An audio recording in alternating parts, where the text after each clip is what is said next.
Assalamualaikum warahmatullahi wabarakatuh. Kali ini saya mau bicara tentang Kongres Luar Biasa Gerindra yang dilaksanakan pada hari Kamis tanggal 13 Februari 2025.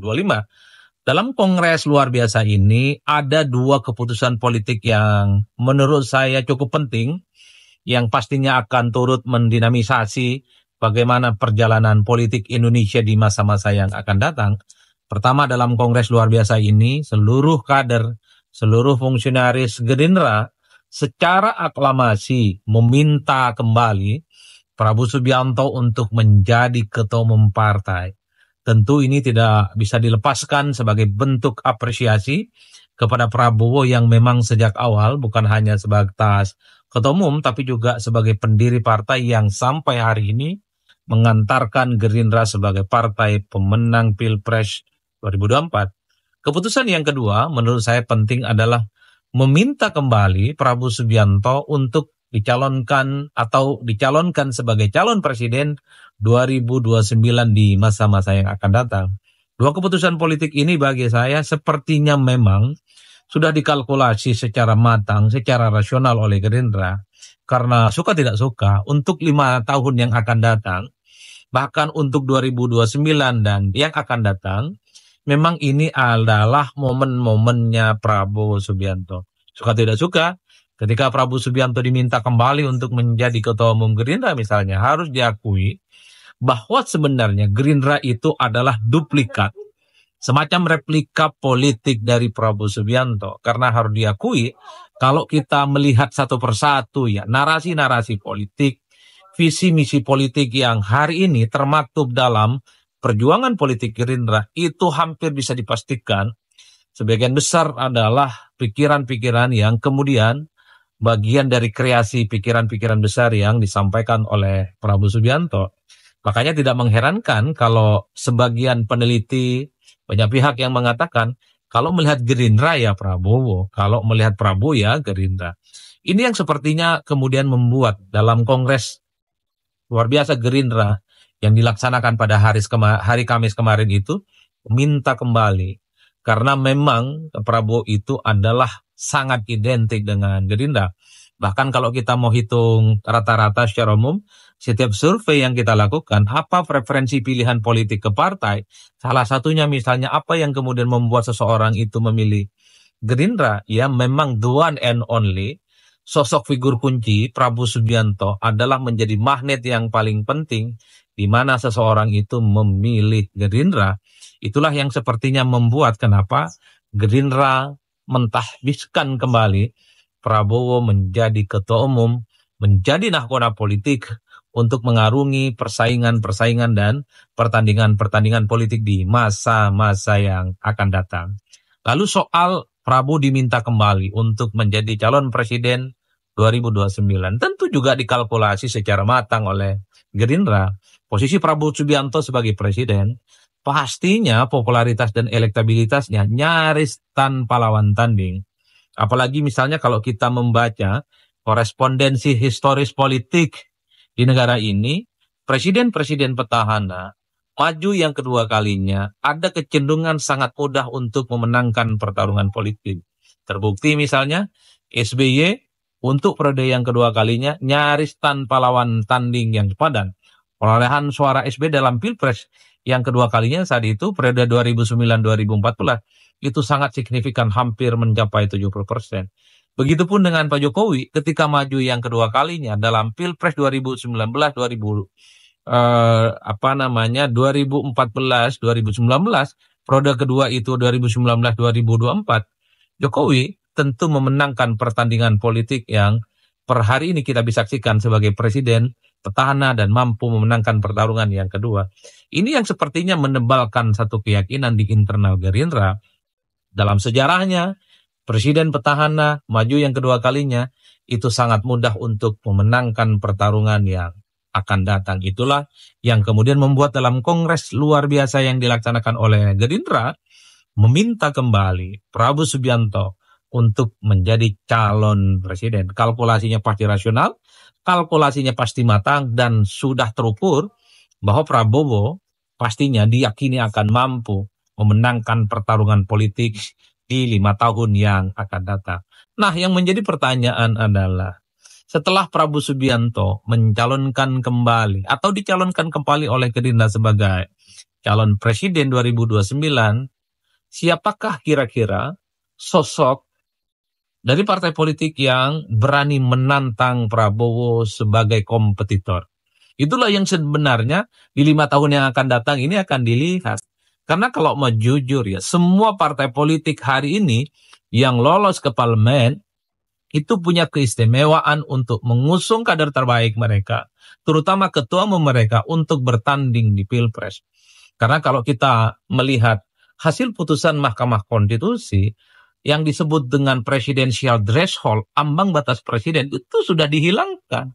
Artinya apa? Semua partai politik yang sudah lolos ke parlemen mestinya di 2029 itu siap untuk maju Pilpres menjadi lawan tanding Prabowo Subianto atau juga maju Pilpres sebagai bagian untuk memenangkan pertarungan politik. Bukankah dari dulu partai-partai itu selalu mengatakan bahwa partai itu adalah semacam tempat untuk memproduksi calon-calon pemimpin di masa yang akan datang.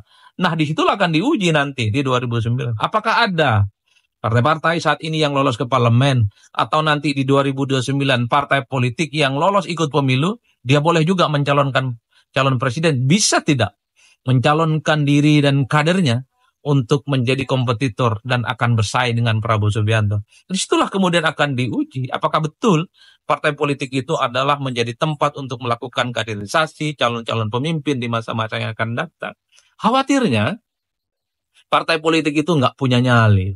Mungkin mereka itu ngeper duluan ngelihat Prabowo Subianto.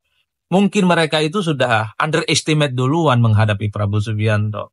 Mungkin juga sudah mereka itu mengkalkulasi, sudah merasa kalah duluan jika harus menghadapi Prabowo Subianto. Itulah yang sepertinya sedang dihitung betul oleh partai. Tapi kalau kita mau melihat kecenderungan secara umum publik ya, tentu di 2029 setelah presidensial threshold itu tidak ada, zero threshold, minimal partai-partai itu berani menyodorkan kader terbaik mereka untuk bertanding di Pilpres. Kalau menang itu perkara biasa.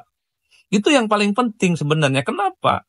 Di negara ini sekalipun Anda calon-calon presiden kalah dalam bertanding di Pilpres, sekalipun Anda partai-partai kalah bersaing dalam Pilpres, ingat pasti dirangkul kok. Pasti diajak bekerja sama kok. Pasti juga dapat kekuasaan menjadi menteri dan menjadi pembantu presiden. Jangan takut dalam konteks itu. Apalagi misalnya secara bersamaan, kalau partai-partai ini berani mengusung calon mereka bertanding di Pilpres 2029, faedah yang disebut dengan kotel efek sangat mungkin akan didapatkan. Karena di kita per hari ini rezimnya itu adalah rezim di mana Pileg maksud saya dengan Pilpres itu dilaksanakan secara serentak. Ketika Pilpres dan Pileg itu dilaksanakan secara bersamaan, maka partai yang berhasil mengusung calon presiden dari kader mereka sangat mungkin akan mendapatkan suara yang signifikan meningkat berkat mereka itu mengajukan calon presiden. Itu yang disebut dengan kotel efek. Jadi partai-partai sekalipun popularitas dan elektabilitasnya tidak sekuat Prabowo Subianto, minimal pikirkan perolehan pilegnya di parlemen. Karena secara teori, secara praktis politik, partai punya jagoan di Pilpres, terutama ketua mereka maju Pilpres misalnya, pastinya pilegnya itu akan naik secara signifikan. Itulah yang sepertinya sedang kita tunggu. Apakah setelah Prabowo Subianto akan maju kembali di 2029 sebagai calon presiden, berani tidak partai-partai itu mencalonkan kader mereka untuk bertanding? Kalau tidak berani, ya sudah, bubarkan saja partai politik. Nggak ada gunanya. Untuk apa ada partai politik? Kalau dalam pemilu mereka tidak berani mengusung kader mereka untuk bertanding. Kan itu saja ceritanya. Nah, yang kedua, yang terakhir. Ini juga menjadi kekhawatiran. Jangan-jangan semua partai politik di luar Gerindra, mereka itu hanya berebut mengincar posisi menjadi calon wakilnya Prabowo Subianto. Karena secara kalkulasi politik, popularitas, elektabilitas, dukungan partai, dukungan politik, mesin politik, dari berbagai penjuru mata angin, Prabowo itu hampir bisa dipastikan menang dalam pertandingan Pilpres, kira-kira begitu di 2029, maka partai-partai yang ada saat ini hanya berebut tiket untuk menjadi wakilnya Prabowo Subianto. Nah itu yang saya khawatirkan. Jadi partai itu karena udah ketakutan, takut kalah duluan melawan Prabowo Subianto, ya paling tidak mereka itu berebut bagaimana menjadi calon wakil presiden yang bisa mendampingi Prabowo Subianto. Itulah yang menurut saya ke depan akan cukup dinamis, bagaimana perkembangan politiknya. Itu bacaan saya saat ini, karena kita seringkali melihat politik kita itu kan penuh kejutan-kejutan. Seringkali yang menurut kita hari ini happening, hitam dan putih, siapa tahu di 2029 akan terjadi sesuatu yang di luar jangkauan-jangkauan kita. Siapa tahu misalnya ada partai politik, entah itu di koalisi Kim Plus ataupun non-Kim Plus, berani menantang untuk melawan Prabowo Subianto di pertandingan Pilpres. Nah, tapi dari segi Gerindra yang saya baca ya, pastinya Gerindra itu membutuhkan calon wakil presiden adalah mereka yang berpotensi tidak, sekali lagi, pasti yang dicari oleh Gerindra sebagai wakil presiden itu adalah wakil presiden yang tentunya diprediksi di pemilu-pemilu yang akan datang akan menjadi pesaing utama mereka. Istilahnya apa? Tentu saja kalaupun toh Prabowo Subianto Gerindra mencari wakil presiden adalah wakil presiden yang nantinya di 5 tahun selanjutnya tidak potensial akan menjadi rival utama dari Gerindra. Ibarat memelihara anak macan, ini dikhawatirkan anak macan yang menjadi pendamping Prabowo nanti justru akan mengalahkan jagoan yang akan diusung oleh Gerindra. Karenanya saya membayangkan wakil dari Prabowo nantinya di Pilpres 2029 adalah mereka yang pastinya sangat mungkin tidak akan maju dan tidak mungkin misalnya dia akan menjadi bintang-bintang yang justru akan merusak bagaimana soliditas Gerindra di masa-masa yang akan datang.